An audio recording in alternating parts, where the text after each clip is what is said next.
But did you ever get a chance to talk to former presidents, like after you were fired, before he died, like to just... Yes, I did. What did he say? Did you ask him to say, why was I fired? I think I would ask. When I went to, after being fired, I worked for Radio Phoenix for 10 years. I wanted to leave the country. My mom says, no, don't. I said, why? She says, no, because it will be like you're running away. Face the music. Stay until the president leaves. That's how I stayed. When he left, then I wrote to 100 companies. 2 of them responded. The former Benjamin Yoram Mwila and the great King Kalu sponsored me to go and do my master's degree in international journalism at Cardiff University. When I finished my training there, I came back. I was appointed, in fact, in Cardiff by MISA Zambia, Media Institute of Southern Africa, as a radio and good governance officer to teach and train broadcasters in Zambia. So one of the components we had at MISA Zambia, we had awards on a yearly basis to give deserving broadcasters and journalists. At that particular event, they asked me to be master of ceremony because I was working for MISA Zambia. The guest of honor was President Chiluba. And that was my first time to see him after 10 years of being fired.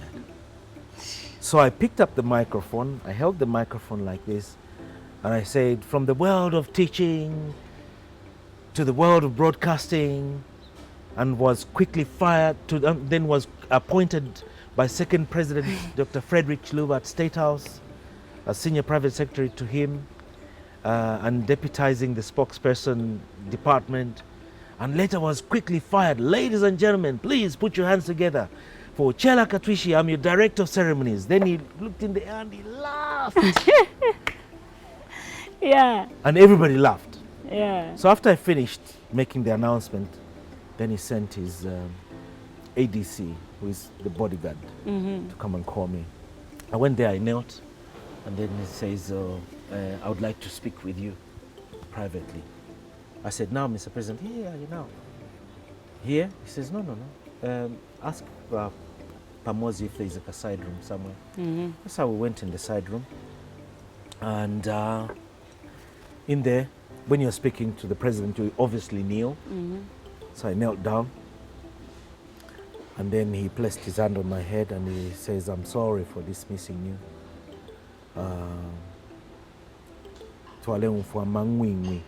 Meaning we were hearing rumors. Yeah. But later on we came to realize that some of the rumors were not true. And I just wanted to apologize to you. That's nice. I'm a Christian, and I guess when the time comes for me to go and join my ancestors, I've done my part and I've apologized to you. That's nice. And I cried. That's nice. When he did that. Yeah. And that's humbling coming from him. Yeah. He humbled himself. Very. I mean, yeah. Very few presidents. I think one of the African presidents I remember was President Kaunda, the late, our founding father, who had apologized for firing Cosmas Chibanda, and then he brought him back into office. He was education minister then, a very long time ago. But for me, that was humbling, and I don't take his apology for granted, because for me, he released me. Yeah. But you'll be shocked to learn where this apology came from. Earlier on, before the interview, you asked me what I'm doing, but I'll answer that, where this apology led me to. Okay. The blessing that he gave me, where it led me to. Okay. Yeah. Now, you know, when you're a broadcaster and you're doing something and sometimes you hear people condemn you, you feel like you want to stop. So you said you were promoting Oliver Mtukudzi and people were saying Wasila. Didn't you ever feel at some point a bit discouraged to say, maybe this is not what people want to listen to. Let me just go to what people want. Radio was very competitive, Helen. We were taught one thing, that never compete with others, but indirectly we would compete amongst ourselves. There was Sam Nkoma the man, there was Victor Kanguya, there was Jack Kamuhuza, the master mix, there was Sasi Sarah Muvanga, there was Peter Mwemba, Brother PM. There was Lawson Chishimba, the son of Law. There was Kenneth Maduma. There was Mike the Maverick Tabor. There was Francis Ndovi, the beatmaster. There was Sylvia Mulenga, Grace Serene Musimuko. It was competitive. So you had to think outside the box. Yeah. What difference will I do apart from just coming on the air and playing the music? You had to think, use your brains. And my brain was telling me, this is what I want to impart. And my vision is to bring this guy to Zambia to come and perform to a large crowd. And my dream worked. Yeah, that's good. That's encouraging, because even now, I think there's so much going on, and you find that we're doing almost the same thing, but people are afraid to step out of the box because they're thinking, Azani Wanela, I have to go with what's trending. So it's very encouraging that you stood up to it and look at where you are now. You even got your first Mercedes from Oliver Mtukuzi. I mean, that is huge. Yeah. So where are you now, and what are you currently doing? At the moment, I live in London, and bear in mind I had vowed never to remarry after the nasty divorce. Yeah. So you can say all you want, but you know, after 5 years, some beautiful lady swept me off my feet, and you know, I ended up marrying. We have 2 children.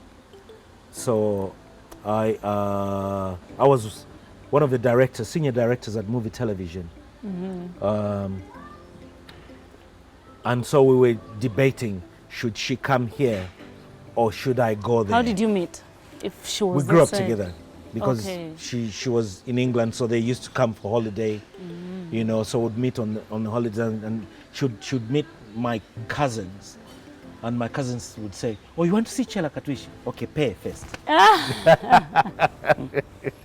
And she never saw Chella Katwishi. So finally, when she heard, oh, this guy was in Cardiff, blah, blah, blah, she said, I would love to meet him and tell him this story that his cousin used to do to me. So from that story, you know, one thing led to another, and before we knew it, we started dating. We dated for about 5 years.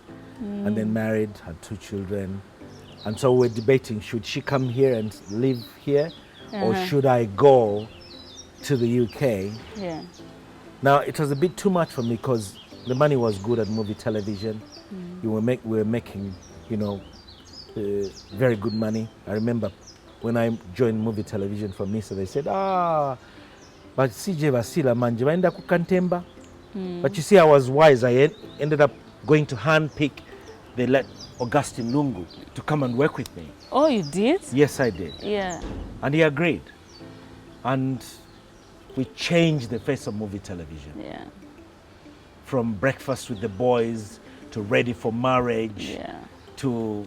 It was great. Good channel. Yeah, we found the young Costa Mwansas then, the Patricia Mapikis, the Ofista, Lungus, the Charity Mtongas, Mavuto, Phiri. You know, they were under my tutelage, and you know, it was great at movie television. So then I decided to say, no, I think I'm going. I resigned. I said, I think I'm going to the UK. That's how I went and joined my wife. It was tough, trust me. From working in an office in Movie Television to going to monitor a CCTV camera. That's the job you were doing? And then to packing shelves and products in shelves. Then one day I sat myself, I said, what am I doing here? But my wife kept encouraging me, no, don't worry, honey, it will be nice. It will be well. It will be well. Don't worry, it will be well. This is the beginning. It will be fine. Just don't worry. And your creative mind was obviously pressuring you with so many ideas. Yeah, so many ideas. Obviously, there were people hiring me for DJing, master of ceremonies, but that wasn't enough. I wanted to do the thing I love to do. Yeah. Broadcasting. Yeah. I wanted to penetrate and go into the field I wanted. Yeah. And it was hard. Until one day I enrolled to do my PhD. and I taught and trained at Greenwich University as a lecturer. It was from there that, you know, Kennedy, my brother-in-law, Kennedy Gondwe, introduced me to the BBC, and I became an analyst for the BBC, for the mighty BBC. Nice. And then while at BBC, the British government was looking for people that had worked with the head of state from the Commonwealth countries. Wow. So I floated in my name, not with the BBC, but with the British government. Yeah. We didn't know what job it was until finally they got me because of the presentation I had. I don't know why. And here I am today. You asked me what I'm doing. Yeah. They handpicked me, and I'm working for the #1 policing in the world, which is called Scotland Yard and Metropolitan Police in the Investigations and Detentions Department. Wow, nice. Congratulations. Thank you. You're at least you're happy now. Well, at least for my retirement, yes. You still want to do something in broadcasting? Of course I do. I mean, once a broadcaster, always a broadcaster. I know that. I know. It never, even those broadcasters stop. that say, no, I've retired, you never retire from broadcasting. Yeah, it's like musicians, eh? Yeah. They Like always when, want to some. who said Makitu. Makitu? He says, I've retired. Yeah. You never retire, because until God takes away that voice, then you retire. Yeah. Or he asks you to go and join your ancestors, then you retire. Yeah. Yeah. No, but anything, do you plan to do anything in Zambia? Yes, I do. Yeah, like... I think my plan is also to try and help radio stations if they're willing to be helped. It's one thing to try and help them. It's another to have the willingness to be helped. Because there's nothing as annoying as you're driving and here is a DJ, first of all mentioning the wrong time, speaking over the lyrics when you're DJing, the vocals of a song. Oh my God. DJs, people are not interested in your voice. They're interested in that song that you are playing. Yeah. In the olden days, Gatufuna Kagelo, you play the song, Love Come Down. You dedicate the song to the girl, and she knows, oh, okay, this is for me, or I'm falling in love, you know. Yeah. Then, but wasn't it the time there was, the song is playing, oh, this is Chella Katwishi. Yes, but you speak on the instrumental bit. You don't speak on the vocals. Okay.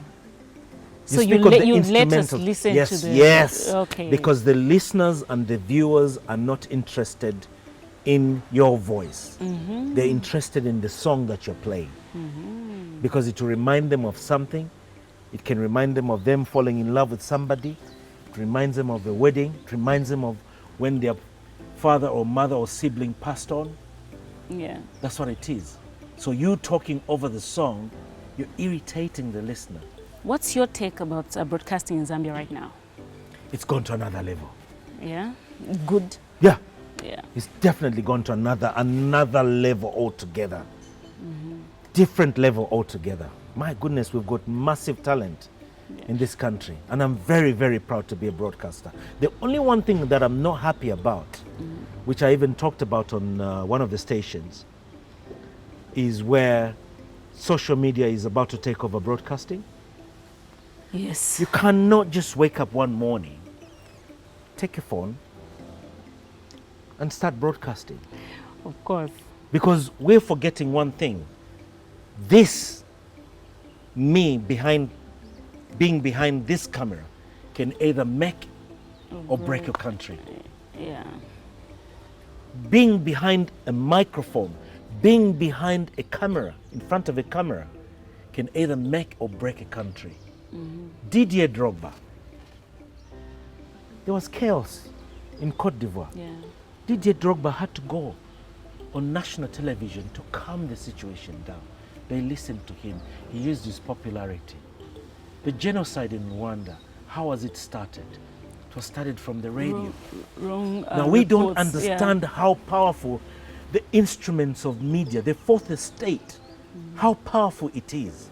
The power of the pen, that we can either build or destroy a nation.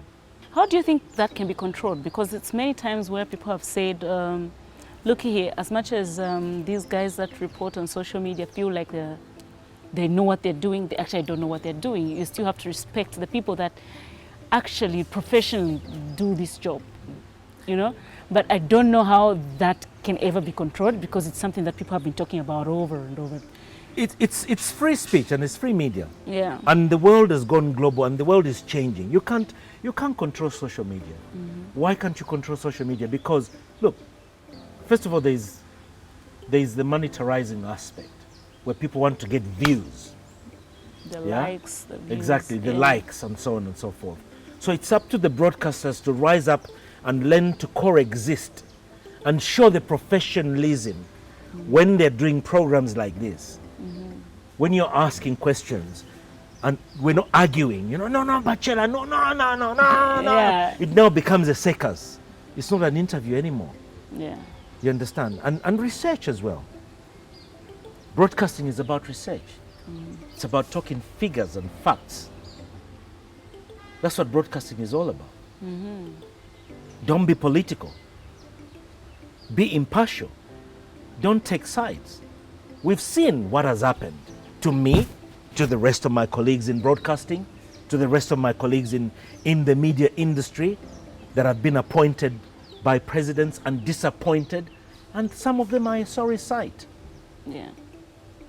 Don't take sides. I'm not saying don't serve your country. I'm not saying that. I'm simply saying don't take sides, because we're taught in a four-wall room of broadcasting that we're supposed to balance our stories, to be impartial, to be fair, Yeah. not to say, oh, because I don't like this person, so I'm going to destroy them. Yeah. Where you have a motive to destroy that particular person, Yeah. you know, using the power of the pen, or using the power of the microphone, or indeed using the power of the camera, just to destroy that person who doesn't have a voice to speak. Yeah. It's not fair. Yeah, that's true. Okay, so now I'm just thinking, when you talked about social media and coexisting, I think a lot of, like, we've seen TV stations, radio stations also trying to use the social media as much as possible. So the other side, we can agree that it won't be controlled. We'll still have everyone feeling like a broadcaster every day.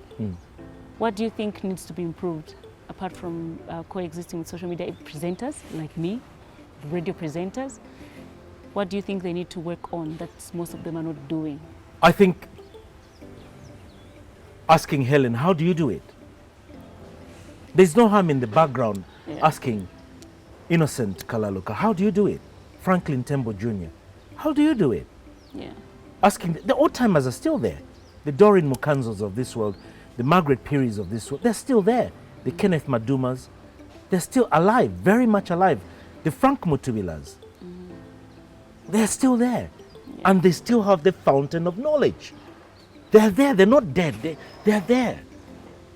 So if I'm going to run, nothing against people that are on social media, but if I'm going to go on a camera and broadcast, there's no harm in me going to any one person. If I'm scared at Vazani Funa, then go to the same gender person who you'll be comfortable with, to say, what should I do?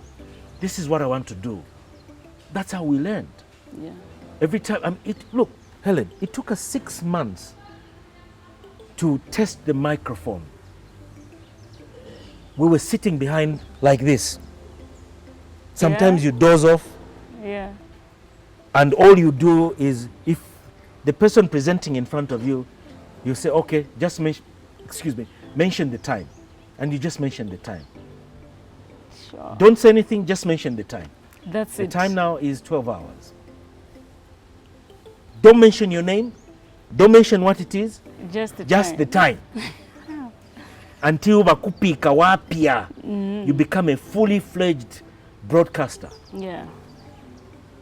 And that's how today people are able to say, wow, I think I would like to be like that broadcaster, or that journalist, or that media personality. Now, you talked about there's there's two things that I would want to ask. You talked about research, and I'm thinking you interviewed late President Michael Sata, one of the biggest interviews in the country. How was that, and how did you prepare for that interview? It was very challenging. Yeah. One of the most difficult interviews I've ever done in my life, where I'm being told, look, don't be childish. He told me, and it was live. And President Sata refused to be interviewed, recorded. He didn't want you to filter anything. No. He refused. And he's going live. He said, look, don't be childish. You educated people are cowards. All educated people are cowards. And he's there telling me. And I read the passage from the Bible. He also reads the passage from the Bible. Yeah. Because I used to like starting with a quote from the Bible. To say, for instance, if I'm interviewing him, never setting a bija. The passage from the Bible is, the truth will set you free, blah, blah, blah. And then he counters and say, yeah, even the liars will pay their judgment. Yeah. He quotes from the Bible. Yeah. So he was very smart. And I think we learned from the Goretti Mapulangas and the Charles Mandos of this world. Yeah. Whose daughter, I'm happy that, she's alive. Kunda. Kunda Mando. Yeah. We learned from great people like that, through the Frank Mutubilas and all these other, national pillars of broadcasting. Research-wise, was not very difficult because his wife was friends with my aunt.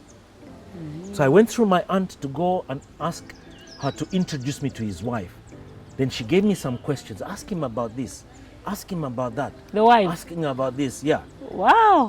And then I went to other opposition political leaders to get questions. Then I went to the chief government spokesperson then. Ask him about this, ask him about that. And it was great. You're saying it's not difficult. That was a lot of work because you had to get in touch with all these people to make sure that you get information. Helen, I was scared. Yeah. Because just by looking at him, you're scared. Yeah. May his soul rest in peace. I was scared. Thank God it was radio. Did you give him a CD because I was asking for a CD? Yes, after the I interview? did. He says, I'm not leaving this station until you give me... I was doing my closing remarks. Anyway, where is my CD? But was it one of the best interviews? Do you have like your favorite interview? The favorite interview was the one I did with Kenneth, our founding father, President Kaunda. Okay. Why do I say that? Because he spoke his mind. He cried for the MMD government then privatizing the mines on radio. And I think it was an honor to interview the first president of the Republic of Zambia. Yeah. It was a great, great honor. Before we close, I just want you to say your last words. Is it to the people, the broadcasters especially? For me, I think and feel that all these works I may have done in my life,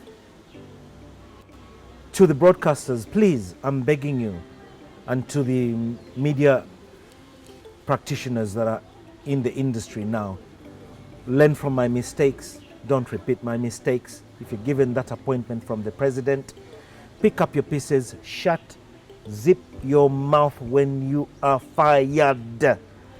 Don't talk. Did you talk a lot? No. I zipped up. Yeah.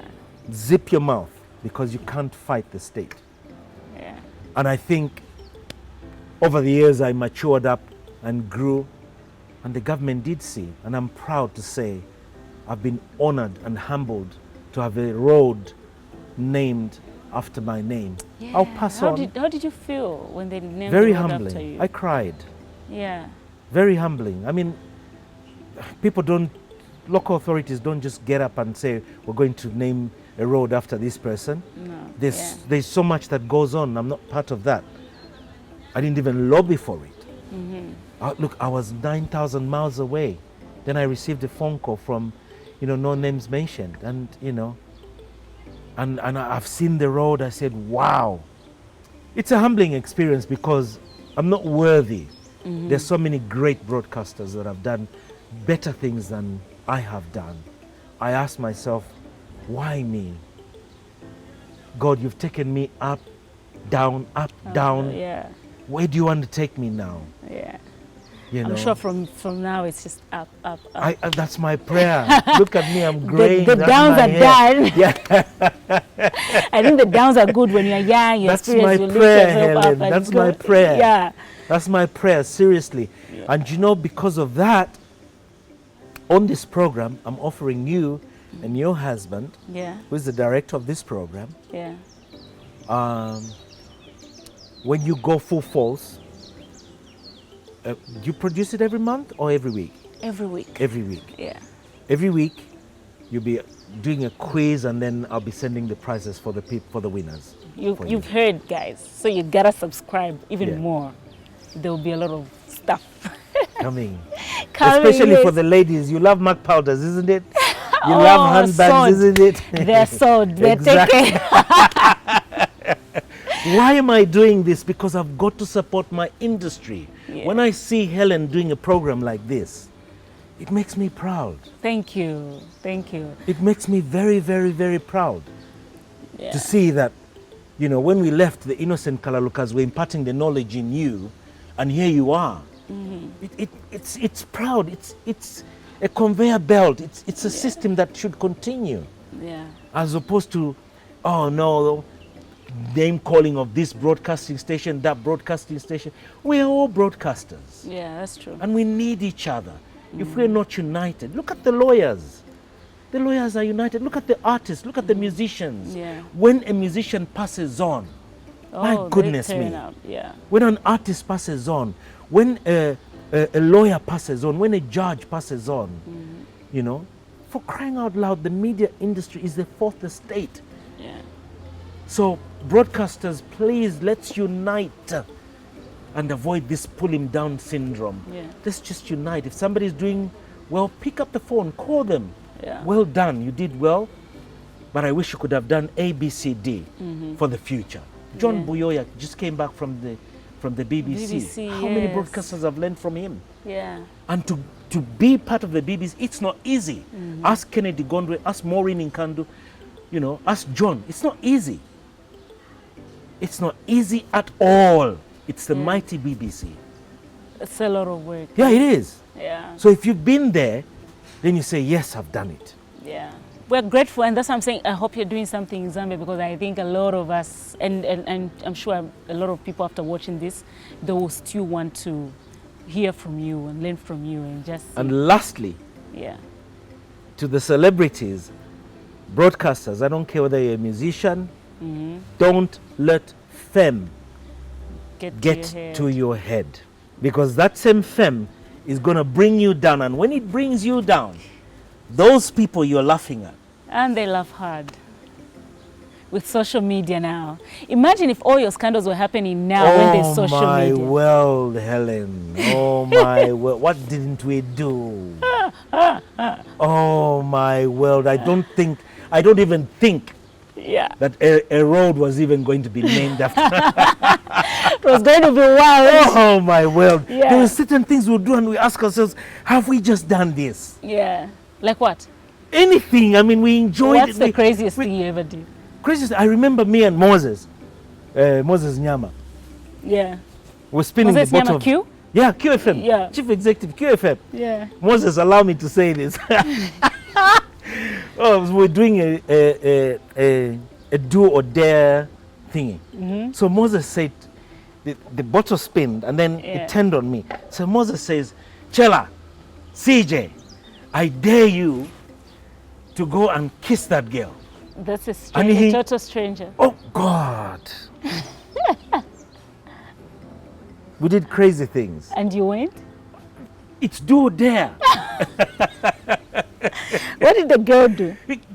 She had to oblige because it's do or dare. Oh, she was part of the game. It's do or dare. You've gone out as broadcasters. Yeah. And then he points at a person who he knows I don't get on with very well. Crazy stuff. We did all sorts of crazy stuff, Hellen. Yeah. We did them. But we're lucky social media wasn't there at the time. Yeah. We're so very, very lucky. Because now it's But you see, different. times are changing. Yeah. Times are changing. You know, I don't like, look, it is the job of the broadcaster to bring all these people when there's a national issue to be discussed. Bring that expert on radio, on television. Let them explain their part. Ask them hard questions. Yeah. And let the people make their own informed decision. I love the way the president is doing, where he's allowing himself to be interviewed by broadcasters. Yeah. I love it. We missed that in the previous government. But I love that about him. I love him. You know, some people may not agree with me, but that's my opinion.